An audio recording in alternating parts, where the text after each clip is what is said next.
Hello everyone and welcome back to another video from Gameplay Classic.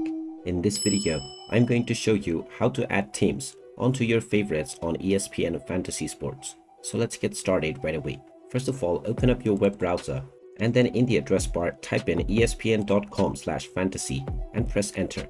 You will now be taken into the official ESPN Fantasy website. Now if you haven't logged into your account already, click on the sign in button within the homepage and proceed forward with your credentials.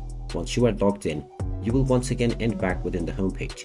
Now, in order to add any team onto your favorites, just hover over to the account icon at the top right corner and you will see the favorites bar. Just click on add favorites and now you will be able to search for teams, players as well as league. You can just type in the name of any player, team or league, and once you find your search results, you can just click on the follow button in order to add this player, this club or league onto your favorites.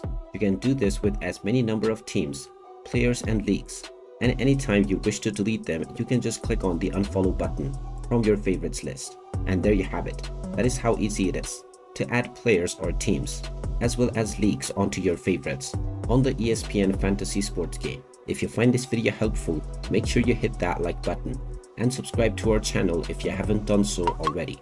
Also ring that notification bell to never miss another update from us. Thank you for watching and I will see you again in the next video.